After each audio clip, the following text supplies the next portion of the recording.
Welcome to Come and See, your podcast for finding truth in a world of chaos. Brought to you by All for Jesus Living Waters Ministry. With host and founder Richard Case and co-host and retreat leader Kathy Ricconi. Join us every weekday at this time to discuss news, spend time in the Word, and receive answers to your personal questions about living life in God's truth. And now your host, Richard Case.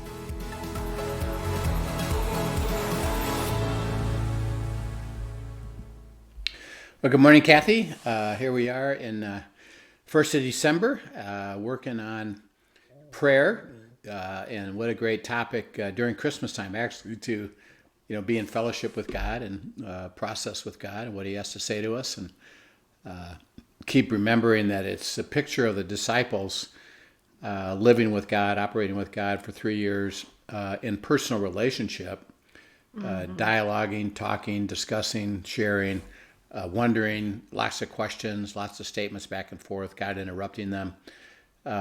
It's just a beautiful element of what prayer really is that we enter into a different place of not thinking I go pray to God in a place where I list my things, but rather prayer is that fellowship that we have the privilege of, and that's why we can pray without ceasing. And we talked last couple of times about praying the promises, and that is that we have the privilege of hearing what He has to say.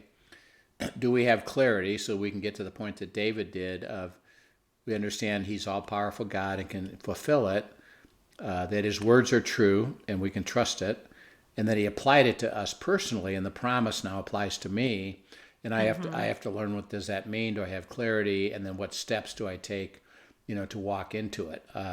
And so it's a beautiful opportunity to what we call experience by faith what God is going to do to deliver life to us, covenant life to us, the abundant, superabundant life, because I'm walking with Him and He's doing the work. Well, this next section is to discuss that it's not automatic. Right. That's what a lot of people think is, well, I'm a Christian. I'm going to pray, God, would you? I guess the answers are yes, no, maybe. I'll find out what the answer is based on what happens. But really what that puts me in is I'm actually hindering God's ability to deliver this because I'm not walking with Him in intimacy for Him to fulfill it. And there's certain things, particularly in my heart or in my life, that could hinder that ability to dialogue. And that's what we're going to talk about, is that because it's not automatic, is there things that I'm doing or part of that is actually hindering God to fulfill His promise, which, by the way, explains a lot, because a lot of Christians live a discouraged life. I was just having a conversation yesterday, and this person was saying to me, I've observed that people that I knew and know who were pretty strong believers, what they would call strong believers, churchgoers, active, working together, they've kind of quit, and they just said, you know what, I'm not even going to pursue, I'm not going to church anymore, I'm not praying anymore, I'm not in the Word anymore. And the answer was, why bother? Nothing really matters. All these Christians, all I see is a bunch of hypocritical people telling all these things, but I never see it happen in reality. And so why bother? Now, what I would urge people, by the way, when you come to that point, which, by the way, I think everybody kind of comes to that point, instead of saying, why bother, I'm out, why don't you say, I don't get this. If this is true, if what God says is true, then I ought to be able to experience the reality of it. And if it's not real, then what do I need to understand about it? And instead of quitting would be, well, let's go find out. Right. What am I missing? And that's really how I came about it, was that I was in that same place of wait a minute, and I was a seminary graduate. I taught the Bible. I knew the Bible pretty well. And one thing that hit me was a lot of this doesn't seem to be true. And something isn't right. Because either it's all true and I'm missing it, or the whole thing is baloney and I need to, in essence, do what a lot of people do, is just quit. What the heck? Right. And God says, well, the reason is that you don't really understand prayer. You don't understand how I can fulfill these promises. And one of the things is that you either directly or indirectly are hindering the ability for me to deliver it, because there's only certain conditions that I can deliver it. And it's really kind of simple. And that is that it happens in the kingdom, that kingdom come. You have to surrender and seek my will, because my will be done. And if you aren't with me, I can't deliver it. So there's a walking with him step by step into it. And in order to be with me, you have to have a heart to seek my will and let me be the king and not you. So he said the primary hindrance, as we look at this, is where you're just not with me and I can't deliver to you what I have in mind. And so I need to get you back to the kingdom. Okay, the question is, what carries me away from the kingdom? So let's look at these. First of all, go to Proverbs 15:29. We're going to look at 3 verses here that talk about something in my heart that prevents us from experiencing it. So first of all, Proverbs 15:29. It says, the Lord is far from the wicked, but he hears the prayer of the righteous. Okay, so what's the difference? I'm far away from the wicked, but I hear the prayer of the righteous. What's the difference? How is he defining wicked versus righteous? The righteous would be the one who is with him, who's staying with him, and the wicked is drifting into self. Yeah. It's really simple. The word here is you are moving away from me toward your own thought and your own desire. The righteous is righteous because why? I've made you righteous. Because and you're only righteous with him. Yeah, and where is righteousness experienced? When you're in the kingdom. You've crossed over and said, because you now are living in what I've done for you, you by yourself aren't righteous. Right. And you don't have to go earn righteousness. The difference is, if you're wicked, you're pursuing self. If you're righteous, you're pursuing me. And I hear the words of the righteous, but I'm far away from the ones that aren't. I can't deliver what I want. Okay, go to Proverbs 28:9. 28:9 says, one who turns away his ear from hearing the law, even his prayer is an abomination. Okay. Well, let's go to the end of that. What's an abomination? Something that is totally against God. Yeah, it's God considers it detestable. And I can't function at all because it's an abomination to me. Okay, why is it an abomination? What does it say there? It says one who turns his ear away from hearing the law. So really, when you're not even seeking to hear what he has to say. Right. So that if you turn your ear, in other words, says, and this is true for a lot of people, is first of all, you don't even care. So you've just turned your ear away and said, I don't care, I'm going to go do what I want. Okay. Or, and this is where a lot of people are, is I don't even understand the possibility of hearing God's voice. So I guess it's up to me anyway. And he said, actually, you've never learned this and you've turned away and it's detestable to me and I can't fulfill the prayers as a result of it. So that learn to hear my voice. I'll show you, and all you have to do is have a heart to go. And that's what we teach abiding. We teach walking with God. Is it's not some super spiritual, strange thing. It's a normal way of Jesus with his disciples. Is they heard what he had to say, and that's how I'm going to relate to you. I'm going to be able to speak to you. There's also a level of releasing control in that. Right. Because I think there are times when we don't want to know what he has to say because we simply want it to be what we want it to be. Right. Because we think we know best and are fearful to release that trust position to him. Yep. You know. Okay, now go to Psalm 66:18. All right. Psalm 66:18 says, "If I regard iniquity in my heart, the Lord will not hear." Okay. Again, it says when you regard iniquity in your heart, what does that mean? I'm regarding iniquity in my heart. I'm like, iniquity in your heart is sin that you're holding on to in your heart, right? So what would it mean to regard iniquity? Yeah, it means that I am basically allowing that to remain in my heart. And I'm not willing to pursue God transforming me to have me see something like, for example, and I do a lot of this with people who are struggling with conflict. Is, well, do you have forgiveness in your heart? Right. Unforgiveness in your heart. Do you have unforgiveness in your heart? And no, not really. I have unforgiveness. Okay. Are you willing to let God transform you so that you can receive forgiveness, so that you could move to the place where he could resolve this conflict? Well, if I regard iniquity, what's my answer to that? No. No. No, No, you're I'm really not, saying no, I'm you're not. I'm not doing it. I'm not going to pursue this. I'm going to maintain what even I've been shown by Scripture isn't of God, but I don't care, and I'm going to regard it, meaning I'm going to let it stay there. I'm not going to deal with it. So, a couple examples. You actually gave one earlier that when you were being processed, you said yesterday that you were praying, God, would you release the block of the VA funds for your dad's house?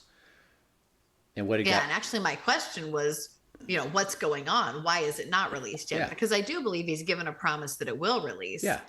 Yet here we sit all this time later. We're coming on, 2 years past his death, and it's not released yet. And I'm like, okay, so what now? What did God say to you? And he said at this point, and it's interesting because there have been different instructions along the way in this whole 2 years where he has said, okay, be praying that it goes to the right hands here and that it goes. So there have been process things that he has told me to do. Well, this time it wasn't, pray that, this happens or it gets to this person or anything like that. He's like, oh, no, honey, there's some unforgiveness in your heart. And right now that unforgiveness is actually the clog. Okay. That's the problem. So let's go there. Okay. So he said it. How would you regard iniquity in your heart from that point forward? If I decided to stay in that place, I was just going to, I'm not ready to do that, God. Right. We're not going to go there. Right. So, right. Because and I even just looked up the word, because I was curious, the word for regard, and I will botch saying it, but it's RAAH, Raha, something like that. Uh-huh. Raha, okay.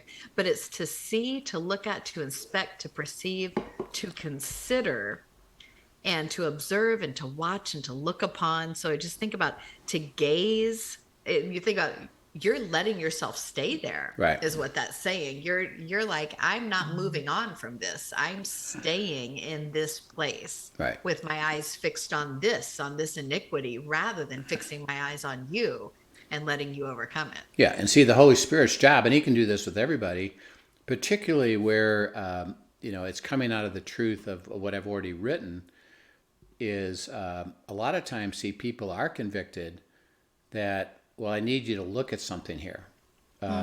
And he said to you, I need you to look at something here.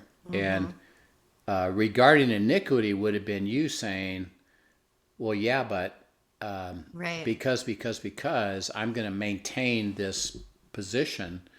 Right. And God says, justified because, and God says, well, then you've hindered my ability to answer your prayer because you've regarded what I'm trying to do, and you've decided you're not going to go with me, and I can't take any further. And I'll give you another example of was dealing with. I think I've shared this before, but I had working with an executive, and he was learning, the process and to experience God's favor. And he said, "Hey, by the way, my wife has been sick for a long time. We prayed and prayed and prayed that God would heal her, but it isn't happening. And how does that work? And why isn't he? And how come? And would you talk to my wife? Yeah, sure. And so I was thinking, we'll set up a time. He says, here she is. And she puts her on the phone, and, okay, tell me about it. Well, I've got this problem, et cetera, et cetera. And so whenever that happens, I already know something, that my role is, first of all, I don't have an answer. I just have to say, well, Father, what do you have to say about this? And God says, ask her if she has unforgiveness in her heart. So I do. I said, do you have any unforgiveness in your heart? Yes, I do. Do you know what it's about? Yes. This person deeply hurt me and came against me, and they what they did was wrong, and I'm angry about that. And yeah, I'm really upset, and I'm kind of bitter. Okay. I said, would you like to learn that God can give you forgiveness for that person so that he can heal you? And if you do, you'll get healed. And I said, now let me help you understand it. I didn't say reconcile, because that's going to take the other party. I just said it's just between you and God having a freedom to release on the same basis you've been forgiven, so that you can get over this bitterness. Kind of what he's been saying to you. And right. Would you be willing? And I said, if you do, you'll get healed. She says, no, I'm not doing it. I said, so you're telling me that God is going to heal you and get over this pain that you're experiencing if you process. Right. I'm not even saying you have willing to go there. Yeah. Go process to let him give you forgiveness, because he's got to show you something. It's not about you doing anything. It's just staying with God. No.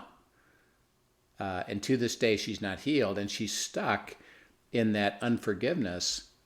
And God says, because you regarded, looked at, put as primary, and stayed there, and stayed, and you're not willing to let me take you into righteousness, then your prayer will stay unanswered. And by the way, if you go the other direction, I'll be able to answer your prayer. So the hindrance. Interesting enough, the hindrance isn't the problem. It isn't that she has unforgiveness. That's not the problem. What's the problem?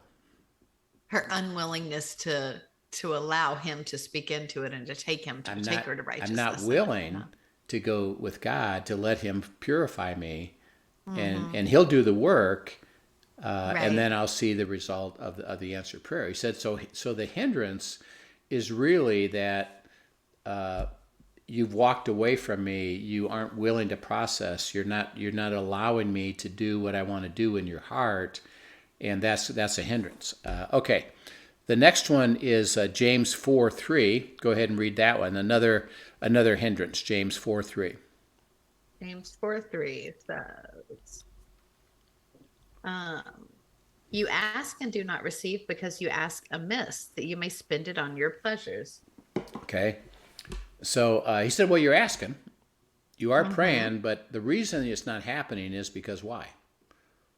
Because you've got the wrong motives. Okay, what's the motive?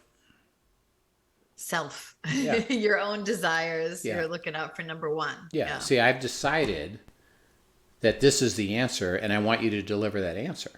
And he said, a selfish motive is because you've already decided your answer to the request. And he says, you forgot something. Just like Peter forgot something. Right. Peter says, I'll never let this happen to you. And to Jesus when he said he was going to die. And Jesus said, well, you have a wrong motive because you forgot something. You decided what you think is a good idea. And you forgot that the pure motive is always to do what? To do the will of the Father. And therefore seek what? The will. What do you have to say about this? I'm confused. I'm not sure. I don't know how this is going to work. It doesn't seem to me that what you just said or are saying makes sense to me. But he says when you pray amiss, and amiss is, God, would you for me, particularly when you think of even this lady we were just talking about with the conflict, her prayer was God change that person so that they repent and they set it straight. And God says, well, you're asking amiss. You've decided what the solution is. I'm telling you it's different. Right. But actually, this is about your heart, not about them. We'll talk about that later. But right now, it's, are you willing to let me purify you by giving you forgiveness to free you up so that you're not burdened by this anymore? Right. And the motive, see, is always this. Do you believe that God's will is best and none better? Then why wouldn't I seek that? As opposed to, my motive is I'm going to live things out myself and tell God what I think he should do. He said, well, now you're asking amiss and I can't fulfill it because it's all be based on my path for you, not your path for yourself. Okay, the next one is James 1:5-8. This is an interesting one that is critical to our process of prayer. Sure. It says, if any of you lacks wisdom, let him ask of God, who gives to all liberally and without reproach, and it will be given to him. But let him ask in faith with no doubting, for he who doubts is like a wave of the sea driven and tossed by the wind. For let not that man suppose that he will receive anything from the Lord. He is a double-minded man, unstable in all his ways. Yeah. So he says, okay, you're understanding, you are understanding that you're seeking my will, you're seeking my wisdom, you lack wisdom, you ask me, I'm telling you I'll give it to you with great clarity. By the way, that's the word there, is generously means with great clarity. But, and then he throws in the condition. You can hinder this if you what? But if you what? It says, let him ask in faith with no doubting. Okay, and doubting what? Doubting what he says. No. Doubting what the promise is. No, because remember, when you hear the promise, like when David heard the promise or Nehemiah heard the promise. Doubting that he will speak. Yeah, because it's not the what. Because a lot of times it's going to be, man, that doesn't make sense to me, or I don't understand that, or that's way too. And we're invited to process that further. That's way too grand. I did hear it, and it's okay. Like when Peter was told, here's the new vision of unclean animals, get up and eat it. Peter says, yeah, I heard it. I saw it, though. But I can't do that because it doesn't make sense to me. And God said, that's okay. That piece of it is okay. Now that you heard me, stay with me and let me speak more to you, which is what he did. Here he's saying when you doubt, it's really, he says, you doubt that I'm actually going to tell you the answer. And he said, that's good. You hinder my ability to do that, because if that's where you go, yeah, you're praying, yes, you're seeking answers, but you doubt that I can get you the answer. That man is unstable in all of his ways, and I can't deliver the answer. And the picture there is the picture of really a washing machine agitator. Back and forth, back and forth, back and forth. Yeah, maybe no. Maybe yeah, maybe no. I don't know. Maybe, perhaps. I got to figure this out.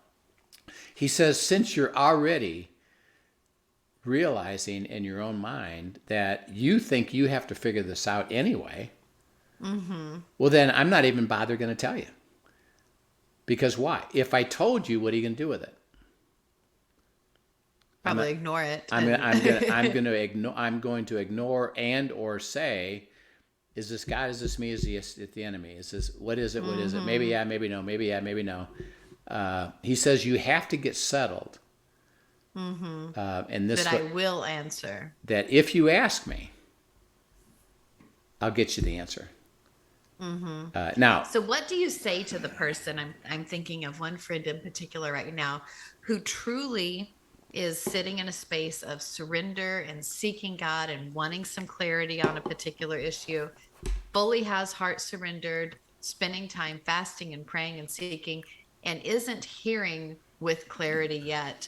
And I know she knows he will answer, but there's that space of discouragement that sometimes we sit in. If I know he has answered before, I know he says he will answer, I'm not hearing that answer right now. How do I stay in the game right now when I see deadlines approaching and things going on? And I know he can, I know he has, I stand on that, but I'm frustrated right now because it feels like there's no answer. Okay. How do you encourage that heart? Go back to the last one we talked about. In a way, she's asking a miss. What is she laying into the process that's a miss? The timeline for one Yes. thing. Yeah. See, I need the answer now. Mm-hmm. And God says no. I didn't tell you. I didn't tell you when, and I don't tell you how. Because first of all, the how is going to be supernatural, and it's going to be beyond your ability to understand it anyway. So you're going to have to trust me that I'll deliver it. And when I deliver it, is I'm working things to put things together at the right timing for me to fulfill it. And it's in my timing, not yours. So don't be frustrated. So Right. that, And I think timing is one of the things that this particular passage speaks to the most. right. You Yeah. know, I think that's probably the thing we get hung up on. Yeah. Right? Yeah. And so it's a, if there would be a lack of frustration if I truly believe I'm going to get the answer. The answer will be your timing. I can be okay with that. I'm going to stay with it, and I'm going to discuss process with, by the way, my inner circle. Right. What have you heard? What has God said? What is he trying to reveal to you? Maybe part of the problem is she's trying to do it all by herself. And she's Yeah. No, in this case, it's definitely not. She's processing well in an inner circle. okay. So, your role would be, well, what are you hearing? What do you understand? What are we hearing for you? Like, for example, Right. we were teaching a couple about this process and about unity, and that as you have seeking, God will give you the answer, and you got to get that settled. So they had a young new baby, and they lived in the inner city, and they wanted to move to the suburb. And they said, we believe that we're called to raise our kid in a different environment, and so we're going to be looking for houses. So, okay. And their question was pure. Father, could you reveal to us what house you want us to buy? Because we know you have an answer for that. Right. Okay. And they went and asked, seek, knock. And they were seeking. And the way to seek, I said, well, go look at houses. And look at alternatives and understand it, and they would, and so that goes on for 4 months, and they come back very frustrated, and they said none of this is working. We go to a house, and my wife likes this, and I don't. I like it, and my wife doesn't. We both don't like it. We're trying, and we can't get there because we're not getting any answer about which one, and we've been asking, and we're not getting an answer. So it just doesn't seem to be working, and we're really frustrated. I said, okay. Right. I said, let me pray, and let me come back to you. And so I do. And I said, well, there's two things. One is that you actually haven't gotten to the right timing yet. God is saying to you, you're in the right process, but you got to stay with me longer because I know something that you don't. And you got to trust me on this. And I'm telling you, you are doing the right thing. Don't get discouraged. Don't get frustrated because there's a timing and there's something that God needs to show you that you don't yet know. And wait. Okay. All right. Okay. So let's go back. We're going to go back to peace. We're going to release this frustration. Because remember, frustration is basically underneath it all. It's a lack of trust. Right. And I want, and you got to release that. And usually the want is I need an answer now. And God says, well, I'm not ready to give it to you. They go back to, peace. 2 weeks later, they call us up and say, you won't believe what happened. I got called in to my company, and they told me they're moving me to a whole new city, and I got to go find a house there because had I moved, I'd be stuck with a house that I wasn't supposed to have, and I'd have lots of complications, and I wouldn't be able to take this new job. And what a great example. Now I see God's timing. Now I see. Okay, I can, and they had to process through being frustrated, which is underneath it all. There's a little bit of a demand there. Is if I'm discouraged, it's that I expect an answer, and I kind of expect it in my timing. And God says, "Well, I'm up to something.